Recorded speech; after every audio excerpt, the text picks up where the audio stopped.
مکتوب نمبر 61، یہ مکتوب بھی سیادت آپ سید محمود رحمۃ اللہ علیہ کی طرف صادر ہوا، شیخ کامل مکمل کی صحبت کی ترغیب اور ناقص شیخ کی صحبت سے بچنے اور اس کے مناسب بیان میں۔ حق سبحانہ وتعالیٰ اپنے حبیب سید البشر علیہ وعلیٰ علیہ الصلاۃ والتسلیمات کے طفیل جو کہ کجی چشم سے پاکے اپنی طلب میں زیادتی مرحمت فرما کر ہر اس چیز سے بچائے جو مطلوب تک پہنچنے کے معنی ہے۔ آپ کا عنایت نامہ شرف صدور لایا چونکہ طلب و شوق کی خبر اور درد و تشنگی کا پتہ دینے والا تھا، نظر میں بہت ہی پسند آئے کیونکہ طلب مطلوب کے حاصل ہونے کی بشارت دیتی ہے اور درد مقصود تک پہنچنے کی مدد کرتی ہے۔ ایک بزرگ فرماتے اگر نہ خواستے داد نہ دادے خواست، یعنی اگر اللہ تعالیٰ دینا نہ چاہتا تو طلب عطا نہ فرماتے ہیں۔ بس یہ طلب و درد اس بات کی دلیل ہے کہ اللہ تعالیٰ آپ کو دینا چاہتا ہے، پس طلب دولت حاصل ہونے کی بہت بڑی نعمت جان کر ہر چیز سے بچنا چاہیے جو اس کے مخالف ہے۔ ایسا نہ ہو کہ اس میں کوئی فطور واقع جائے اور اس حالات میں کوئی ٹنڈک سستی اثر کر جائے۔ اس کی محافظت کا سب سے بڑا ذریعہ اس دولت کے حاصل ہونے کا شکر ادا کرنا ہے۔ لَإِن شَكَرْتُمْ لَأَزِيدَنَّكُمْ۔ وہ میں نے ایک دفعہ خواب میں دیکھا تھا، حضرت مولانا فقیر محمد صاحب رحمۃ اللہ علیہ کو دیکھا تو میں نے حضرت کو اپنے کچھ احوال سنائے خواب میں۔ حضرت نے فرمایا ماشاءاللہ یہ احساس ہے، اور جب احساس ہو جائے تو پھر وہ چیز حاصل ہو جاتی ہے۔ مطلب یہ کہ آپ کو احساس ہو گیا تو ماشاءاللہ پھر جو ہے نا یہ چیز حاصل ہو جائے۔ تو یہی بات حضرت فرما رہے ہیں کہ جس کو طلب مل گئی تو اس کو مطلوب بھی انشاءاللہ مل جائے گا۔ ہاں البتہ موانع جو اس کے ہیں ان سے بچنا ضرور ہوگا۔ ہاں جی، اس سے بچنا ضرور ہوگا کہ جو موانع ہیں جو آپ کو راستے سے ہٹانا چاہیں گے وہ اس سے آپ کو بچنا ضرور پڑے گا، جس کی حضرت نے نشاندہی فرمائی کہ کہیں اس سے ٹنڈی نہ ہو جائے۔ اب ظاہری مثال کے طور پر چیز آپ نے گرم کی، گرم کھانا آپ نے پکا لیا، بڑے مزیدار اور کھانے کے لیے بالکل قابل ہے، لیکن آپ نے تھوڑی تاخیر کی وجہ سے ٹھنڈا ہو گیا، بدمزہ ہو گیا تو ظاہر مطلب یہ کہ پھر وہ چیز نہیں رہی، اور اگر کچھ اور انتظار کر لے تو سڑ بھی سکتا ہے، پھر آپ کھا ہی نہیں سکیں گے۔ اب ظاہر جو کھانا عمدہ پکا ہے تو اس کو تو آپ اب غلط نہیں کہیں گے، اب بالکل وہ صحیح ہے، وہ تو آپ کو مطلب ظاہر حاصل تھا، لیکن چونکہ آپ نے قدر نہیں کی، سستی کی وجہ سے آپ کے ہاتھ سے آئے ہوئی چیز نکل گئی۔ ہاں جی، تو اسی طریقے سے بعض دفعہ ایک اچھا خیال آ جاتا ہے، ایک اچھا جذبہ پیدا ہو جاتا ہے، لیکن اگر آپ نے اس کا خیال نہیں کیا تھوڑی دیر میں اور چیزیں آ کر اس کو دبا دیں گی، چلو گیا۔ ہاں جی، پھر اس کے بعد آپ کے لیے پھر مسئلہ ہو جائے گا۔ تو اس کے لیے حضرت نے فرمایا کہ طلب کا پیدا ہونا یہ مطلوب تک رسائی کی بشارت ہے، لیکن اگر آپ نے سستی نہ کی اور ہمت کرنے کا جو ہے نا وہ موقع کو حاصل کیا، اور دوسرا ذرا حضرت قدس الجلوہ کے جناب میں عاجزی گزاری کرنے تاکہ حق تعالیٰ اس کی طلب و درد کے چہرے کو اپنے لازوال جمال کے کعبہ سے نہ ہٹائے۔ اگر التجا و تضرع کی حقیقت حاصل نہ ہو تو ظاہری تضرع و ذیانتمندی کی صورت کو ہاتھ سے نہیں جانے دینے چاہیے۔ وَإِن لَمْ تَبْكُوا فَتَبَاكُوا، یعنی اگر رونا نہ آئے تو رونے والوں کی صورت بنا لو، اس معنی کی طرف اشارہ ہے۔ یہ بھی ایک وسیلہ ہے، لوگ کہتے ہیں نا وسیلہ کیا ہے، یہ بھی ایک وسیلہ ہے۔ رونے کی شکل بنانے کیا چیز ہے؟ وسیلہ ہے، کیونکہ حقیقت تو حاصل نہیں ہے، لیکن حقیقت جن کو حاصل ہے آپ نے ان کی شکل بنا دی ہے، تو آپ نے ان کے وسیلے سے اللہ تعالیٰ سے مانگا۔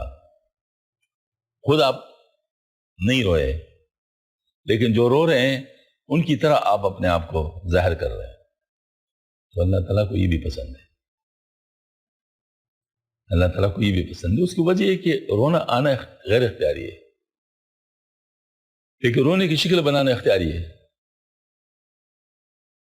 تو اللہ تعالیٰ چونکہ اختیاری امور پر فیصلہ فرماتے ہیں، تو آپ نے جو اختیار کیا کہ خود نہیں کر سکتے تو جو کر سکتے تھے ان کی طرح آپ نے اپنے آپ کو ظاہر کر دیا، تو یہ بھی ایک اختیاری عمل ہے، اس کو بھی اللہ نے قبول فرمایا اور اس کے لحاظ سے آپ کا کام بن گیا۔ ہاں جی، طلب و درد کی محافظت مکمل کرنے والے شیخ کے ملنے تک ہے۔ اس کے بعد اپنی تمام مرادیں اس بزرگ کے سپرد کر دینی چاہیے، اس کی خدمت میں مردہ بدست غسال غسل دینے والے کی طرح ہونا چاہیے۔ فنا اول فنا فی الشیخ ہے، اور یہ فنا فی اللہ کا وسیلہ بن جاتا ہے۔ مطلب یہ کہ دیکھو فنائیت کس کو کہتے ہیں؟ فنائیت پہلے اس کو سوچا جائے۔ فنائیت اس کو کہتے ہیں کہ انسان کے جو جذبات، احساسات، خواہشات رستے سے ہٹانے والے ہیں، ان کو دور کیا جائے، یہ فنائیت ہے، ان کو دور کیا جائے۔ اچھا، اب اللہ کو وراء الورا ذات ہے، وہ تو ظاہر مطلب ہے کہ براہ راست اس طرح اس میں احساس میں نہیں آتا۔ تو جو طریقہ ہے عملی کاموں کا، دیکھو طریقت کیا ہے، یہ عملی چیز ہے، یہ تھیوریٹیکل نہیں ہے۔ تو جو بھی طریقہ عملی کاموں کا ہے، ان عملی کاموں میں یہ ترتیب ہوتی ہے کہ آسان سے شروع کیا جاتا ہے اور مشکل کی طرف بڑھتے ہیں۔ پہلی سیڑھی پر پہلے قدم رکھا جاتا ہے، اس کے ذریعے سے دوسری سیڑھی پہ قدم رکھتے ہیں، اس کے ذریعے سے تیسری سیڑھی پہ قدم رکھتے ہیں، اور سٹیپ بائی سٹیپ اس طرح اپنی منزل تک پہنچ جاتے ہیں۔ کوئی آدمی اگر یہ کر لے کہ نہیں مجھے تو 20ویں سیڑھی پسند ہے، تو منزل کے قریب ہے، میں اس سیڑھی پہ قدم رکھتا ہوں، تو پھر رکھتا رہے یا پرندہ بن جائے، ہاں جی، یا پھر یہ کہ روتا رہے، کیا کر سکتے ہو؟ عملی ترتیب نہیں ہے نا۔ تو اسی طریقے سے مطلب یہ ہے کہ کوئی ایسا طریقہ ہونا چاہیے تھا جس کی عملی طور پر حاصل کرنا ممکن ہو، تو وہ کیا ہے؟ وہ کوئی ظاہر کی چیز کے ساتھ اپنے آپ کو وابستہ کر لیں، اور وہ شیخ۔ شیخ اس وقت جیسے ترتیب پوری بتائی گئی ہے ہماری کتاب میں حقیقت جذب و سلوک میں، کہ شیخ وہ ہوتا ہے جو برزخ ہوتا ہے، یعنی وہ اللہ سے لینے والا ہوتا ہے، لوگوں کو دینے والا ہوتا ہے، لوگوں کی باتوں کو اللہ تک پہنچانے والا ہوتا ہے، مطلب یہ برزخ ہوتا ہے اس کی کیفیت۔ روح اس کا اللہ کی طرف متوجہ ہوتا ہے، نفس ان کا لوگوں کے ساتھ۔ اب یہ برزخ ہونے کی وجہ سے وہ چونکہ اللہ تعالیٰ کی طرف سے مطلب اس کام پر مامور ہے، نتیجتاً آپ اپنے نفس کو اس کے سامنے فنا کرتے ہیں کہ میں نے کم از کم ان کی بات میں نہیں بولنا، ٹھیک ہے باقیوں کے بارے میں بولوں گا لیکن ان کے بات میں نہیں بولوں گا، یہاں میرے سرنڈر ہے۔ یہ سرنڈر بہت قیمتی ہوتا ہے۔ اس کی وجہ یہ ہے کہ کسی ایک طرف سے اس کے لیے دروازہ کھل گیا۔ اب اگر اس نے صحیح شیخ کو چنا ہے اور واقعتاً وہ برزخ ہے بین اللہ و بین اب برزخ ہے، تو ایسی صورت میں اللہ جل شانہ جو کچھ اس کو دینا چاہے گا اس شیخ کے دل میں ڈالے گا۔ ہاں جی، جو بھی اس کی ضرورت ہوگی وہاں سے اللہ تعالیٰ اس کو پورا فرمائے گا۔ بس اس کا صرف ایک ہی کام ہو کہ اس کے ساتھ رابطہ رکھے، اس کے ساتھ رابطہ نہ توڑے، کسی وجہ سے بھی اس کے ساتھ رابطہ نہ چھوڑے، رابطہ نہ توڑے، تو پھر اللہ تعالیٰ کا کام ہے کہ کس وقت اس کے لیے کیا کرتا ہے۔ یہی اصل میں بنیاد ہوتی ہے پہلے سٹارٹ میں، مطلب یہی ہوتا ہے کہ وہ اپنے تمام جذبات، احساسات، کیفیات، مثال کے طور پر اس کو ایک بہت اچھا خواب دے گا اور شیخ کے پاس ہے، شیخ نے کہا چپ رہو کچھ بھی نہیں، جاؤ اپنا کام اس کو مان لے، ہاں بس یہی بات ہے۔ یہ نہ سوچے کہ وہ شیخ کو سمجھ نہیں آیا جب یہ بات آ گئی تو معاملہ گیا، کیونکہ شیخ کی نظر آپ کی عاقبت پر ہے، وہ آپ کی فوری چیز پر نہیں ہے۔ راستے کا کوئی سیڑھی حسین ہونا اس بات کا دلیل نہیں ہے کہ آپ کا ڈیسٹینیشن صحیح ہے۔ غلط ڈائریکشن میں بھی بڑے خوبصورت راستے آ سکتے ہیں۔ ہاں جی، تو اگر نتیجہ اس کا خراب ہونے والا ہے، شیخ آپ کو اس سے دور کرے گا۔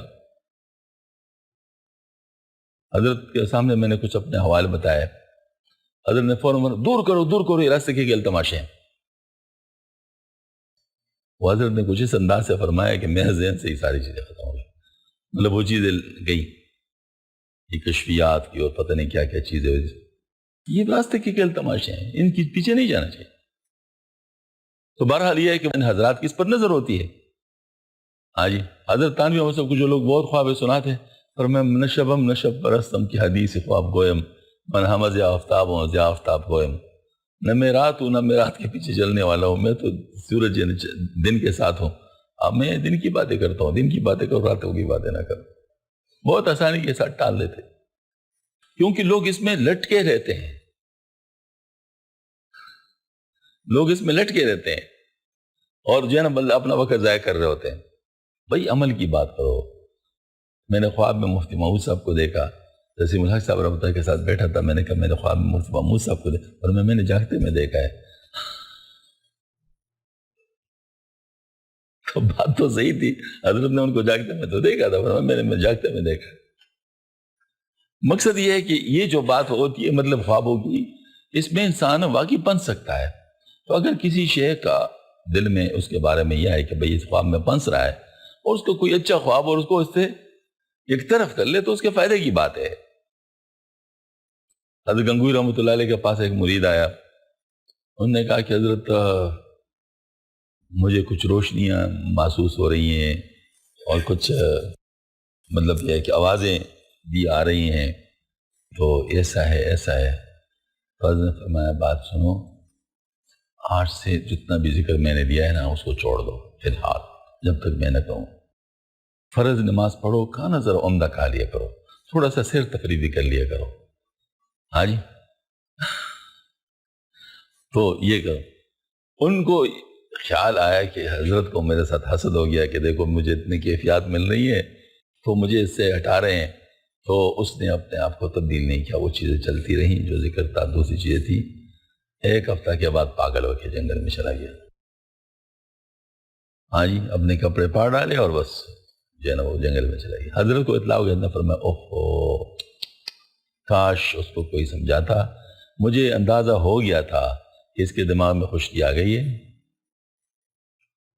اور اس خشکی کی وجہ سے اس کو یہ ساری چیزیں محسوس ہو رہی ہیں.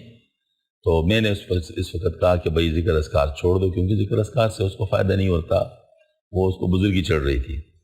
تو ذکر اذکار چھوڑ دو, فرض نماز صرف پڑھ لو, اور یہ جو ہے نا مطلب یہ کہ کچھ کھانا پینا اچھا کر لو تاکہ خشکی دور ہو جائے, دودھ وغیرہ پی لیا کرو. ہاں جی. اور یہ ہے کہ سیر تفریح بھی کر لو تاکہ جو ہے نا رخ بدل جائے, ذہن بدل جائے. لیکن افسوس اس نے عمل نہیں کیا تو یہ نتیجہ ہو گیا. اور مولانا اشرف صاحب رحمۃ اللہ علیہ کے پاس ایک تبلیغی جماعت کا ایک بوڑھا آدمی آیا, کیونکہ حضرت تبلیغی جماعت کے امیر تھے. ایک بوڑھا آیا تو انہوں نے کہا حضرت مجھے اس چلہ میں جو ملا نا جنید کو شاید ملا ہوگا پوری عمر میں. ہاں جی. تو حضرت نے فرمایا بات سنو, یہ تھوڑا سا دودھ پی لیا کرو, یہ اچھی چیز ہوتی ہے, رات کو سوتے وقت دودھ پی لیا کرو. ہاں جی, یہ اچھی چیز ہوتی ہے. حضرت فرمایا کہ میں نے دیکھا اس کے دماغ کو خشکی چڑھی ہوئی ہے, لہذا یہ بات اس طرح کر رہا ہے. تو اس طرح خشکی چڑھ جاتی ہے. کوئی اپنے آپ کو بزرگ مان لیتے, کوئی اپنے آپ کو پتہ نہیں کیا مان لیتے, کوئی کیا مان لیتا ہے. یہ ساری باتیں جو ہے نا وہ خشکی کی علامات ہوتی ہیں. جب شیخ کامل ہوتا ہے وہ اس وقت ماشاءاللہ ذریعہ بنتا ہے, ان کو ان چیزوں سے نکال لیتا ہے. ہمارے بعض ساتھیوں کے ساتھ بھی اس قسم کے مسائل پیش آئے تھے, تو ان کے اوپر ساری چیزیں بند کر دی. اللہ کا شکر ہے, اللہ تعالیٰ نے ان کو بچا دیا الحمدللہ. ہاں جی, ورنہ وہ بھی لڑک جاتے. اور ایسے خوبصورت طریقے سے شیطان نے ان کو ڈیٹریکٹ کیا تھا کہ مجھے خود بڑی حیرت ہوئی تھی کہ کیا پلاننگ ہے اس ظالم کی, اور کس طریقے سے گریجولی آہستہ آہستہ آہستہ آہستہ آہستہ آہستہ آہستہ آہستہ کس طریقے پہ جو ہے نا وہ چڑھا دیتے, بدی کے پیچھے لگا دیتے ہیں. پھر پتہ چلتا ہے تو بہت دور جا چکے ہوتے ہیں. ہاں جی. تو یہ, اور اس میں شیطان نے ایک عمل کیا تھا کہ اس وقت جدید ٹیکنالوجی اور روحانیت کو مکس کر کے دکھایا تھا اس کو. جدید ٹیکنالوجی اور روحانیت دونوں کا بالکل ایک مکسڈ بیہیویئر ان کے سامنے رکھا تھا. تو جدید ٹیکنالوجی کو بھی وہ جانتے تھے, روحانیت کا بھی دعویٰ رکھتے تھے, لہذا بتی پہ چڑھ گئے. تو اللہ کا شکر ہے کہ ان کو میرے ساتھ اتنا وہ تھا, یعنی جس کو کہتے ہیں یعنی تعلق تھا. یہ سب کچھ مجھے بتاتے رہے, اور میں نے اتنے احتیاط کیا کہ ان کو فوراً نہیں روکا. فوراً میں روکتا تو شاید وہی بدگمانی آ جاتی جو گنگوئی رحمۃ اللہ علیہ کے ساتھ جو ہے نا اس شخص نے کی تھی. اس وقت میں نے فوراً نہیں روکا, چلنے دیا. میں نے کہا دیکھ میرے ہاتھ میں کوئی مضبوط گرا آئے گا جس کا توڑ نہیں ہوگا, ان کے دماغ میں بھی توڑ نہیں ہوگا کہ بھئی یہ تو بالکل. تو بس پھر میں اس کا انتظار کرتا رہا. تو بس ایک پوائنٹ انہوں نے مجھے دے دیا آخر میں، جو دے دیا اس کے اوپر میں نے چڑھائی کر دی. میں نے کہا دیکھو یہ کیا ہے، قرآن یہ کہتا ہے تم یہ کہتے ہو، قرآن ٹھیک کہتا ہوں کہتے ہو. بس الحمدللہ سارے غبارے سے ہوا نکل گئی اور اللہ کا شکر ہے کہ ان کو رسائی ہو گئی حقیقت تک. الحمدللہ اللہ تعالیٰ نے بچا لیا. تو مطلب میرے یہ ہے کہ یہ جو بات ہوتی، اگر شیخ کامل کے ساتھ کوئی ہو، اللہ اس کے دل میں اس کے لیے صحیح صورتحال کو ڈال لیتے ہیں، ورنہ پھر اسی طریقے سے بہت سارے لوگوں کو بگاڑ دیتے ہیں. حضرت شیخ عبد القادر جیلانی رحمۃ اللہ کا جو واقعہ ہے بہت مشہور واقعہ ہے. ان کے بیٹے سے مروی ہے کہ حضرت تشریف فرماتے اور اچانک ایک روشنی سی آئی اور روشنی سے آواز آئی، اے عبد القادر، ہم نے تجھے بخش دیا، تیری عبادت کو قبول کر لیا. اب اس کے بعد بخشے بخشائے ہو، چاہے عبادت کرو نہ کرو، یہ آپ کی اپنی مرضی کے بات ہے. اپنے شوق کے لیے کرتے تو کرو، ویسے ہمارے آپ سے کوئی تقاضا نہیں ہے. ہاں جی. تو شیخ نے اپنے تھوڑا سا مراقب ہوئے، اس کے بعد فوراً فرمایا، اے خبیث، میں تجھے جان گیا وہ ابلیس ہے، تو مجھے دھوکہ نہیں دے سکتا. تو وہ روشنی اندھیرے میں بدل گئی اور جیسے کوئی چیز بھاگ رہی اور بھاگتے بھاگتے کہا، عبد القادر تو مجھ سے اپنے علم کی وجہ سے بچ گیا. تو حضرت نے فرمایا، بھاگتے بھاگتے بھی وار کرتا ہے؟ ہاں جی، میں اللہ کے فضل سے بچ گیا ہوں. ہاں جی. تو اس نے کہا کہ میں نے تو اس مقام پر، تیرے اس مقام پر جو تو تھا، اتنے سینکڑوں لوگوں کو گمراہ کیے ہوئے ہیں. ہم ظاہر ہو کون سا مقام ہوگا، کس طریقے سے مطلب ظاہر گمراہ کرتا ہے. تو یہ گمراہی والی باتیں چلتی ہیں. تو اپنے آپ کو مضبوط کونٹی سے باندھنا ہوتا ہے، ورنہ کوئی بھی طوفان کا جھٹکا کسی کو کہیں سے کہیں پہنچا سکتا ہے، اور مضبوط کونٹی اس کے لیے شیخ ہوتا ہے. ہاں جی. اس وجہ سے ایک مضبوط شیخ کامل، اس کے ساتھ اپنا رابطہ ضرور رکھنا چاہیے. زاں روئی کہ چشم تست احول، معبودی تو پیر تست اول، ابھی جب تک ہے تیری آنکھ احول، ہے مرشد ہی تیرا. کیونکہ فائدہ پہنچانا اور فائدہ حاصل کرنا دونوں طرف کی مناسبت پر موقوف ہے، اور ابتدا میں طالب طریقت کو اپنی نہایت ہی پستی و کمینگی کے باعث حق تعالیٰ عز و جل کی بارگاہ کے ساتھ کوئی مناسبت نہیں ہوتی. اس لیے دونوں طرف یعنی خالق مخلوق کے درمیان تعلق والا ایک واسطہ برزخ کا ہونا ضروری ہے، اور وہ شیخ کامل و مکمل ہے. اور طلب میں فتور و سستی واقع ہونے کا سب سے بڑا قوی سبب شیخ ناقص کی طرف رجوع کرنا ہے، جس نے ابھی اپنا جذب و سلوک کا کام پورا نہیں کیا. یہی سے میں بات ایک عرض کرتا ہوں جو ابھی میں بانگ دوہل مجبوراً کہتا ہوں، کیونکہ حضرت کی بات ہم تو نہیں. اگر کسی نے کسی کو محض پر ظنی طور پر اجازت دی ہے اور بعد میں وہ گرفتار ہو گیا اپنے نفسانی خواہشات میں، تو 8 پوائنٹس جو ہے اس میں یہ بھی ہے کہ وہ جو ہے نا مطلب یعنی اپنے راستے پہ سے ہی چل رہا ہو، اس کا جو آؤٹ پٹ ہے وہ مطلب اس کو دیکھنا پڑتا ہے کہ وہ دنیا کی محبت آتی ہے، اللہ کی محبت آتی ہے. اس طریقے سے وہ یہ ہے کہ جو لوگ ان کے پاس جاتے ہیں تو بن رہے ہیں یا بگڑ رہے ہیں. یہ سارے آؤٹ پٹ کی چیزیں، مطلب ایک تو ان پٹ ہے نا، یہ عقیدہ صحیح ہو اور عمل صحیح ہو اور صحبت کا طریقہ، سارے ان پٹس ہیں. اور اس کے بعد پھر چٹے پوائنٹ سے آؤٹ پٹ شروع ہو جاتے ہیں. آؤٹ پٹ شروع ہو جاتے ہیں کہ چٹے پوائنٹ اس کا جو ہے نا فیض عام ہو، جو بھی لوگوں اس واسطے سے ان کے پاس جائے تو ان کو فائدہ محسوس ہو رہا ہو، اور دوسرے جو ہے نا مطلب یہ ہے کہ مروت نہ کرتا ہو، اصلاح کرتا ہو. پھر آٹھویں بات یہ ہے کہ وہ جنم. اب یہ جو 3 پوائنٹس ہیں یہ آؤٹ پٹ بیسڈ ہیں، رزلٹ کو دیکھنا پڑتا ہے. تو اگر کوئی اس قسم کی صورت ہو بغیر اس کے رد کے، چونکہ کسی نے ذہنی طور پر دلیل دی تو ہم کیوں رد کریں، بس ٹھیک ہے جی، اپنے آپ کو بس بچائے کسی ایسی شے کی وجہ جس میں 8 پوائنٹ سے ہی ہو. مطلب میں آ رہی نا، کیونکہ شیطان بعض دفعہ لوگوں کو اس پر ڈال لیتا ہے کہ ان کے رد میں لگا لیتا ہے اور خود اپنے آپ کام سے فارغ کر دیتا ہے، کہ مطلب ظاہر وہ رہ جاتے ہیں کہ مطلب ان کی وجہ سے صحیح لوگوں سے بھی رہ جاتا ہے. تو اس کا طریقہ بنیادی جس کو کہتے ہیں وہ اعتدال والا طریقہ یہی ہے، ان کے اوپر بحث کرنے کی بجائے اپنے آپ کو ایک خیر کی طرف لائے، اور وہ یہ ہے کہ ایسے لوگوں کی طرف جن میں یہ 8 پوائنٹس ان کو صحیح نظر آئیں، یہ بات کر لے. تو اس سے پھر یہ ہے کہ انسان کم از کم خود بچ جائے گا، اور پھر جب خود بچ جائے گا اور کسی شیخ کامل کے ہاتھ میں آ جائے گا تو انشاءاللہ ان کی جو صلاحیت ہے وہ صحیح استعمال ہونے شروع ہو جائے گی، پھر خود ہی اس پہ اللہ تعالیٰ کو لے گا اور بہت سارے کام اللہ تعالیٰ ان سے لے لے گا، اس کی جو تڑپ اور کڑن ہے وہ بھی استعمال ہو جائے گا۔ لیکن اگر ایسا نہیں، کسی شیخ کامل کے ہاتھ میں نہیں جاتا تو اس کی یہی تڑپ اور کڑن شیطان استعمال کر سکتا ہے اور صحیح لوگوں سے محرومی کا باعث بن سکتا ہے لوگوں کے لیے۔ مثال کے طور پر کوئی ایسی بات مکلف جس میں صلاحیت ہے وہ ٹھیک ہو سکتا ہے، وہ ذرا اس کو، اب کسی کی بات کی وجہ سے وہ رہ گیا اور وہ نہیں گیا تو استعمال ہو گیا نا شیطان کے لیے استعمال ہو گیا۔ یہی وہ بات ہے جو ہم کر رہے ہیں، تو اس وجہ سے مجبوراً ہم لوگ یہ کام احتیاطاً کر رہے ہیں کہ ہم لوگ یہ ساری باتیں لا رہے ہیں کہ حضرت مجدد صاحب رحمۃ اللہ علیہ دیکھو ابھی بھی یہ ہے، ہاں جی، تو جو باتیں کی ہیں ان کو ہم عوام تک بھی پہنچائے، خواص تک بھی، عوام تک عوام کے انداز میں اور خواص تک خواص کے انداز میں۔ یہ نہیں کہ جو خواص تک پہنچانی ہے وہ عوام تک پہنچا دے، عوام تک جو پہنچانی خواص نہیں، ہر ایک کے ساتھ اپنے اپنے طریقے سے بات کرنی ہے۔ جب وبا آ جائے تو دوائی ایمرجنسی طریقے سے کی جاتی ہے، مطلب وہ نارمل رسول پر وہ نہیں ہوتے، تو اس وجہ سے پھر ہمیں مجبوراً یہ سارا کام کرنا پڑ رہا ہے، لیکن اس میں سب سے بڑی بات اپنی حفاظت ہے، اپنی حفاظت ہے۔ تو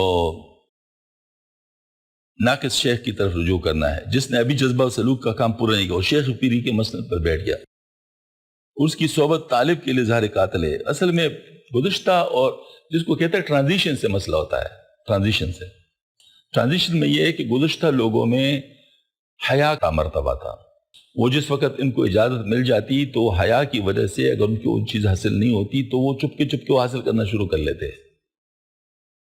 میں آپ کو خود اپنا واقعہ سناتا ہوں، یعنی کوئی ڈکی چھپی بات نہیں ہے، اور میں برملا یہ بات کرتا ہوں، یہ کوئی مطلب میں اس کو چھپاتے بھی نہیں، کہ جو کام اللہ تعالیٰ نے مجھ سے لیے میں اس کا قابل نہیں تھا۔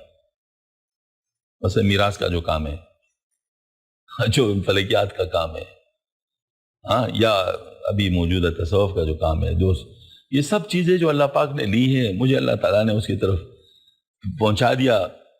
اور کمال کی بات یہ ہے کہ جو ظاہر عمل اس کے لیے باقاعدہ ایک تدریسی نظام ہے، اس سے ہٹ کر ہی ساری چیزیں مطلب ہوئی ہیں، ہاں جی، ہٹ کے ہوئی ہیں، کیونکہ فلکیات کا بھی ایسے ہی ہوا ہے، میراث کا بھی ایسے ہوا ہے، باقی چیزوں کا بھی اس طرح ہوا ہے۔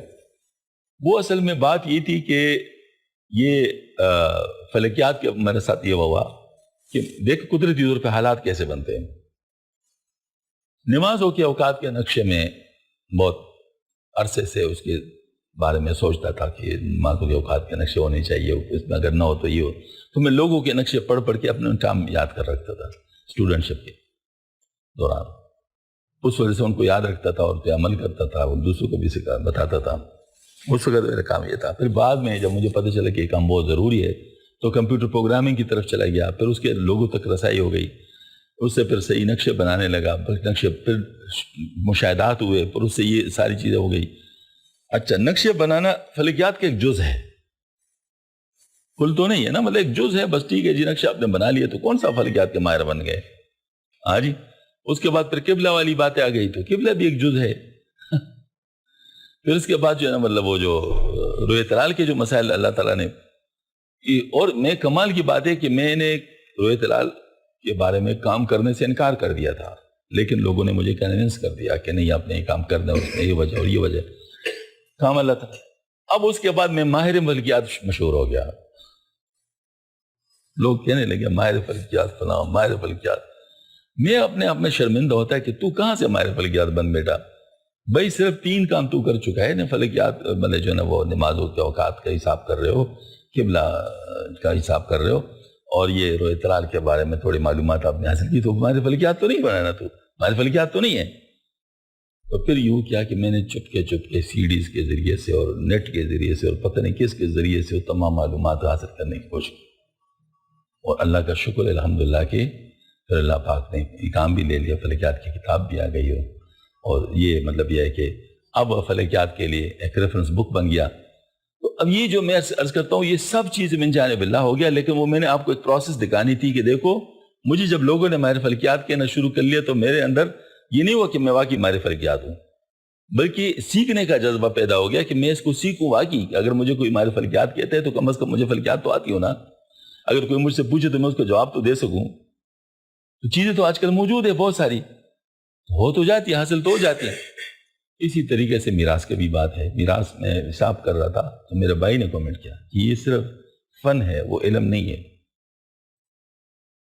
افضال صاحب نے وہ کیا نہیں، یہ فن جو آپ کر رہے ہیں یہ فن ہے، یہ علم نہیں ہے.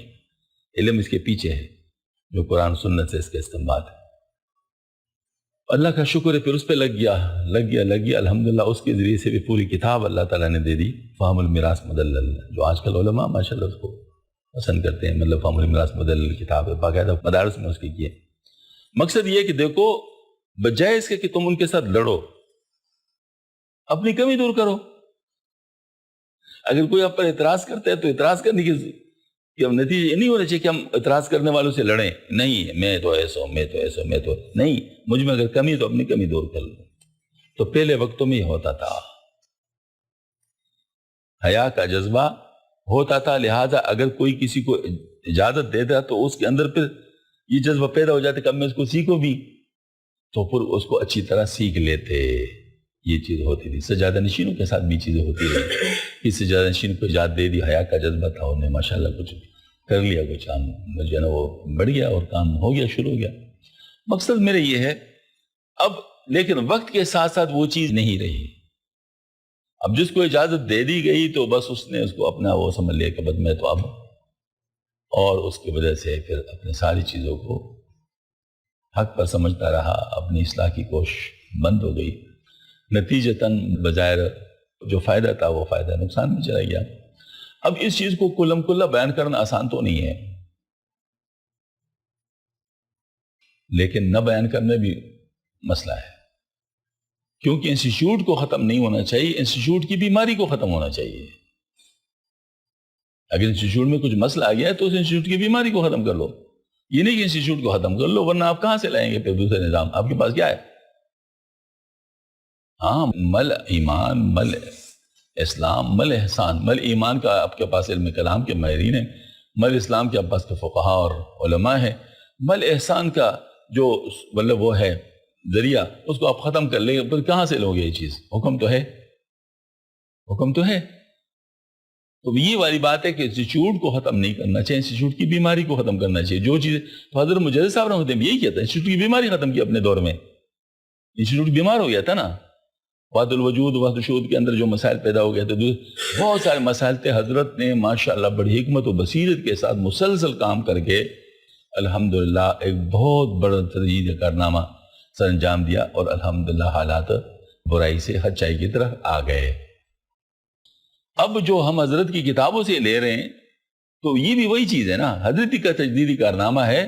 چونکہ یہ چیزیں سامنے اتنی نہیں آئی تھی، اب آ گئی تو ضرورت کے مطابق آ گئی. پہلے شاید اس کی ضرورت اتنی نہیں تھی، اب ضرورت زیادہ ہے، لہٰذا اللہ پاک نے اس دروازے کو کھول دیا، اور اب جو ہے نا مطلب یہ سامنے آ گئی ہے. لہٰذا ہم بھی لوگوں کے سامنے یہ بیان کرتے ہیں. ہم یہ نہیں کہتے سب لوگوں پہ بدگمانی کرو، لیکن جہاں جہاں آپ کا قلب مطمئن نہیں ہو رہا ہے تو ان کو یہاں کمپیئر کر لو. کوئی چیز ایسی تو نہیں ہو جو مجھے صاحب نے بتائی ہے اور اس پہ عمل نہیں ہوا. تو اگر ایسا عمل نہیں ہو تو بس ٹھیک ہے، پھر جگہ کو چھوڑ دو. مطلب آپ جو ہے نا مطلب یہ کہ بجائے اس کے اپنے آپ کو کنفیوز کر لو، انسٹیٹیوٹ کو تباہ کر دو، اس کا انکار کر دو. بہتر یہ ہے کہ آپ اس سے یکسو ہو کر جو صحیح جگہ ہے جہاں پر ان تمام چیزوں پہ عمل ہو رہا ہے وہاں چلے جاؤ. اور یہ تو شدہ بات ہے کہ قیامت تک حق قائم رہے گا، اس کو کوئی چیلنج نہیں کر سکتا. قیامت تک حق قائم رہے گا ہر شعبے میں. لہذا اہل حق اب بھی موجود ہیں، ہم اس پہ قسم کھا سکتے ہیں. اہل حق اب بھی موجود ہیں. ہاں، اہل حق کو تلاش کرنے کی کوشش کو ذرا تھوڑا سا اسٹریم لائن کر دو. اہل حق کو تلاش کرنے کی کوشش کو ذرا امپروو کر لو. اس کو ذرا مطلب یہ ہے کہ ذرا زیادہ کریٹیکل چیزیں اس میں ڈال دو، تاکہ آپ کو کوئی مسئلہ نہ ہو، ڈیٹریک آپ نہ ہو، ہاں جی، اور غلط لوگوں تک آپ نہ چلے جائیں. اس کے لیے جو نا آپ کر لو.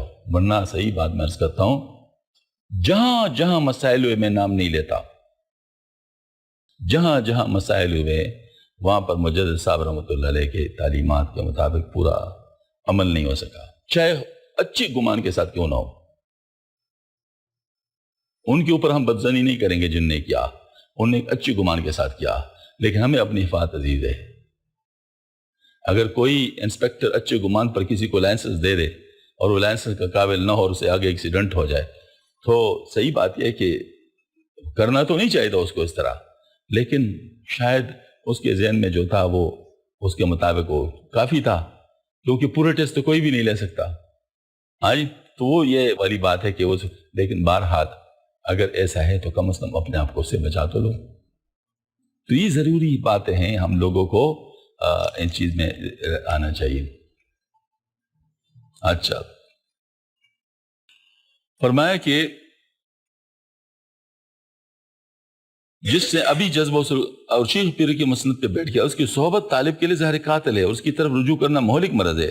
اس قسم کے شیخ کی صحبت طالب کی بلند استعداد کو پستی میں لے آتی ہے اور بلندی سے پستی کی غار میں گرا دیتی ہے۔ مثلا جو مریض ناقص طبیب سے علاج کرائے وہ اپنی بیماری کی زیادہ کرنے میں کوشش کرتا ہے اور اپنے مرض کے زائل کرنے کی قابلیت کو ضائع کر دیتا ہے۔ اگرچہ ابتدا میں وہ دوائی مرض میں کچھ تخفیف کر دے، لیکن حقیقت میں وہ عین مضر ہے۔ یہ مریض اگر بالفرض کسی حاذق تجربہ کار طبیب کے پاس جائے تو طبیب پہلے تو اس دوا کی تاثیر کو زائل کرنے کی فکر کرے گا اور مسئلات کے ساتھ اس کا علاج کرے گا۔ اس تاثیر کی زائل ہو جانے کے بعد اصل مرض کی طرف توجہ کرے گا۔ ان بزرگواروں کو دوسراکت کے طریقہ مدار مدار پیر کے صحبت پڑے اور صرف کہنے سننے سے کوئی کام نہیں بنتا، بلکہ طلب میں سستی پیدا ہو جاتی ہے۔ امید ہے کہ کچھ دنوں بعد دہلی و آگرہ کی طرف ہمارا سفر واقع ہو جائے۔ اگر آپ وہاں تنہا تشریف لائے اور آمنے سامنے کچھ حاصل کر کے جلدی واپس چلے تو اس کی گنجائش ہے، اس سے زیادہ رکھنا آپ کو تکلیف دینا ہے۔ بقیہ سوالوں کا جواب ہے کہ جناب بزرگی کے پناہ والے اور معارف کے جاننے والے میاں شیخ تاج اس صبح علاقہ میں غنیمت ہے اور بزرگ ہے، لیکن آپ کی استعداد کو ان کے طریقے سے بہت کم مناسب ہے اور مناسبت کے تعلق کے بغیر مطلوب کا حاصل ہونا دشوار ہے۔ ورنہ آپ کو اختیار ہے، اگر کبھی بھی آپ میں کچھ حالات تعریف فرماتے ہیں کہ اس طرف سے بھی کچھ لکھا جاتا ہے تو بہت ہی مناسب ہے، کیونکہ اخلاص کا سلسلہ اس طرح پر ہمیشہ حرکت میں رہتا ہے۔ حضرت نے راستہ بھی دی دیا، بات بھی سمجھا دی۔ آئی تو مقصد یہ ہے کہ شیخ کی تلاش ضروری ہے، شیخ کے بغیر آدمی نہیں چل سکتا۔ ہاں جی، اور مناسبت دیکھ لے، مطلب یہ ہے کہ جو جن کے ساتھ مناسبت ہو اس سے سستی میں دیر نہ کرے۔ میرے ساتھ خود یہ واقعہ ہو چکا ہے، چونکہ میں نے بھی جو بیعت کی تھی کافی لیٹ کی تھی، یعنی اشارے مجھے ملتے رہے، اس کے باوجود بھی سستی کرتا رہا۔ پھر بعد میں جیسے کسی کے پیچھے ڈنڈا اٹھایا جاتا ہے کہ تم ٹھیک ہوتے ہو یا نہیں ہوتے، تو اس کے بعد پھر میں گیا ہوں۔ یہ باتیں میرے ساتھ بھی گزری ہیں، مطلب ایسا ہوتا ہے، لیکن انسان کو صحیح بات ہے کہ اپنا وقت ضائع نہیں کرنا چاہیے، دوسروں کے تجربات سے فائدہ اٹھانا چاہیے، خود اپنے اوپر تجربے نہیں کرنا چاہیے۔ اب چونکہ میرا تجربہ موجود ہے کہ میں خود باوجود ہے کہ میں حضرت مولانا صاحب کی رحمۃ اللہ علیہ کی مجلس میں اٹھتا بیٹھتا تھا، سارا کچھ ان کی مرضی کے مطابق کرتا تھا، ان کے ساتھ رابطہ ہوتا تھا، لیکن باقاعدہ بیعت میں نے کافی عرصے کے بعد کی ہے۔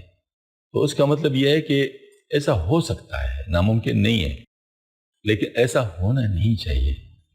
مطلب جب کبھی صحیح شخص مل جائے تو اس سے پھر استفادہ کرنا چاہیے۔ اتنا جلدی بھی نہیں مچانا چاہیے کہ اصول کو ہی نہ دیکھے، طریقے کو ہی نہ دیکھے، معیار کو ہی نہ دیکھے، اتنا جلدی بھی نہیں، اور اتنا دیر بھی نہیں کہ عمر ہی گزر جائے اور آدمی کام نہ کر سکے۔ بہت سارے لوگوں کے اس قسم کے مسائل ہوئے ہیں جن کی وجہ سے بریک ہے پیچھے۔ حضرت اویس قرنی رحمۃ اللہ علیہ بہت بڑے بزرگ گزرے ہیں، یہ رئیس التابعین ہیں۔ حضرت مجدد صاحب نے ایک دفعہ فرمایا، کاش کسی طریقے سے ایک دفعہ آپ صلی اللہ علیہ وسلم کی زیارت کے لیے آ ہی جاتے تو کیا بات تھی، اس صف میں شامل ہو جاتے، صحابہ کی صف میں شامل ہو جاتے۔ ٹھیک ہے، معذور عذر تھا یہ سب، لیکن کوئی نہ کوئی راستہ اگر کوئی نکال لیتے اور ہو جاتا تو بہت بڑی بات تھی۔ ہاں جی، تو یہ چیز اس طرح ہے کہ مطلب کچھ چیزوں پر منحصر ہوتی ہے، تو ان چیزوں کو حاصل کرنے کے لیے کچھ کرنا پڑتا ہے، اپنے آپ سے نکلنا پڑتا ہے۔ انسان اپنے خول میں بند ہوتا ہے نا، تو اپنے آپ سے نکلنا پڑتا ہے، اس کے لیے کچھ کرنا پڑتا ہے۔ اللہ جل شانہ ہم سب کو عمل کرنے کی توفیق عطا فرما دے۔